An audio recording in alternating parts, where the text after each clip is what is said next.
Hello, in this video we will talk about the content in Unit 3, Activity 4. And this activity might be a little different. The title of it is Politics in Historical Context.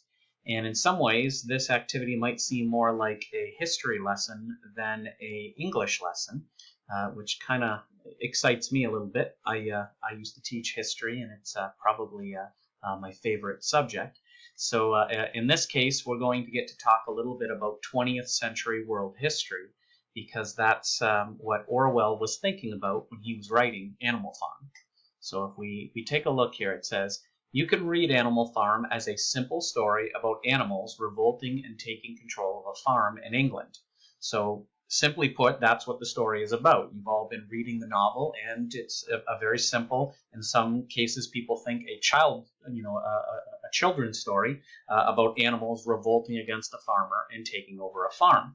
But Orwell, when he was writing this book, was thinking of a much deeper story that actually involved real historical events. So in this activity, we're going to try to examine the political ideas and the history, and in particular the Russian history, because that's what Orwell was thinking about when he was writing this book, that kind of went into the making of Animal Farm. So hopefully by the time you finish chapter 9 and 10, which will end the book for you in this activity, hopefully you'll have an appreciation for the deeper messages in the book as well. So to start with, I think we need sort of a basic understanding of some political ideas in order to understand the messages in Animal Farm. So as it'll say here, George Orwell had a deep interest in politics, and he was very cynical about governments and people in power. He didn't think that the rich and the wealthy and that the people that were in political power, the government leaders, he didn't think that they very often did what was best for the people. He thought that they did what was best for themselves, and that they kind of kept the poor and the working class down, which is something we've already talked a little bit about at the beginning of this unit. So as I said, to have a fuller or a deeper understanding of Animal Farm, you need to know some of the political ideologies that George Orwell was thinking about when he was writing this book. And so to start with, there are two forms of government that I'd like you to be aware of. There's democracies, and there's a totalitarianism. And a democracy is a word that we're probably familiar with. It's a form of government where people choose their leaders in hopefully free and fair elections. And it's a government that offers the people certain basic human rights and freedoms. So that's what a democracy is. And as we'll find, George Orwell was a big fan of democracy, and he thought that all countries should be democratic. The opposite of democracy is totalitarianism, and that's a form of government where political power is limited to one party or one group, sometimes one individual as in a dictator, and there's no free and fair elections. The government also limits the people's rights and freedoms. And so in a totalitarian government, for example, someone could be arrested for no seemingly legitimate reason and thrown in jail by the police and the government, because the government kind of has control over all of the society. Okay, so as we'll see, Orwell is a big fan of democracy, and he really doesn't like totalitarianism. There's two other theories that we kind of need to be aware of, political economic theories. One of them is capitalism, and capitalism is a basic sort of economic and political theory that is based on private ownership. It's the idea that individuals have a right to succeed or fail on their own. So it's a belief in individualism, that citizens and businesses should compete with each other in a free market. And if you earn money and are successful, good for you. If you don't earn money and are not successful, well then that's kind of your own fault. And so the idea is it's up to the individual to make something of themselves. In the idea of capitalism, the government should play a limited role in citizens' lives. A capitalist would argue that the government should not take very many taxes from the people, and that the government should not offer very many social programs. The idea is, again, individualism. Each person looks after him or herself and his family, and that's who they're responsible for. Okay, Orwell was not a big fan of capitalism. He kind of thought that it was unfair. Orwell is a big fan of something called socialism, and socialism is a political or economic theory that is based on on public ownership, so the opposite of private ownership.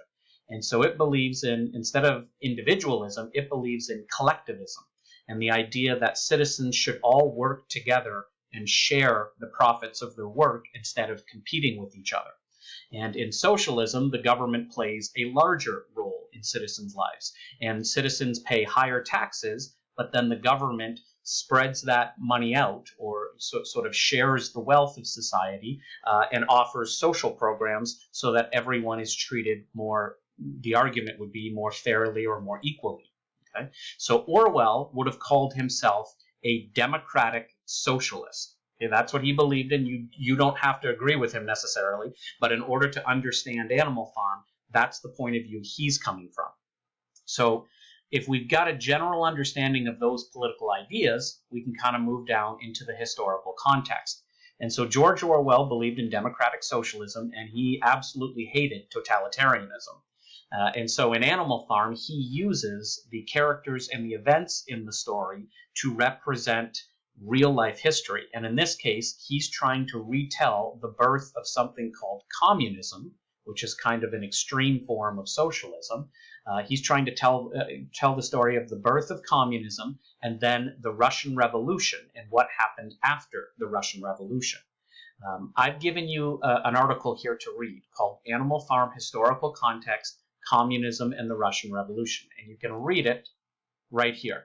And you'll notice in this article, it goes over the beginnings of what we call communism, and then it goes into the Russian Revolution and what happened after the Russian people revolted and overthrew their king, who was called a czar, and instituted a communist government. So this goes through a little bit of Russian history. I don't expect you to be a Russian history expert, but if you understand the basics of what happened in real life, you're going to notice a lot of similarities in Animal Farm. So for example, all of the historical figures that I've put in bold here, so you've got Karl Marx, you've got Tsar Nicholas, you've got Vladimir Lenin, Joseph Stalin, Leon Trotsky. All of these real-life historical figures are actually characters in Animal Farm. The animals and the human characters actually represent these real-life people and real-life historical events. Right? So I'd like you to take a look at this article. Again, I do not expect you to be a historical expert. I'm not going to test you on Russian history. But if you have a sort of a general understanding of the events in this article, I think you'll appreciate Animal Farm more.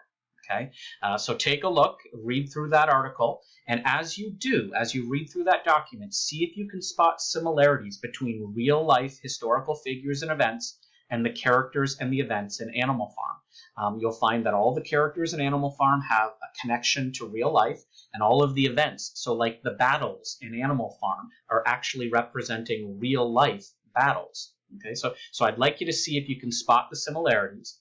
I've given you hints. Anything in bold is a historical figure that is represented in Animal Farm. And after you've tried to connect history with the novella on your own, I've provided you a little bit of a cheat sheet here called Animal Farm Historical Connections. And if you click on it, and I won't reveal it here in case you want to try to see if you can make the connections on your own first. But if you click on historical connections here, it'll actually list the exact connections between Animal Farm and real life historical characters and events. If you want a little more detail, you can take a look at a couple of kind of simple history videos, one on the Russian Revolution and one on the leader of the Soviet Union, Joseph Stalin, who is a very important character in Animal Farm. And so that'll just give you a little more background. Again, an important note here, you will not be expected to know specific historical figures and events in your assignments or on the final exam. I'm just trying to get you to have an appreciation and an understanding for Animal Farm as more than just a simple story about animals, that it's meant to tell a deeper, bigger story. So again, don't think that you need to be a historical expert, but I do think the historical context here will help you better understand the novel. Okay. With that said, getting into our pre-reading, as always, download the chapter questions. So this is chapter 9 and 10, which is the final chapters of the book. So you will be finishing the book in this activity. And so as always, you can download them as a Microsoft Word document. If you have any trouble downloading the questions, please let me know, and I can send them to you in a different form. You've got your word study, which we always have for in this case for chapters 9 and 10. And then just a reminder, make sure that you finish reading the book and reading chapters 9 and 10 and complete the response questions here before you move on to the assignment. If you have any questions about the content in this activity, or if you have any trouble with chapters 9 and 10, please let me know.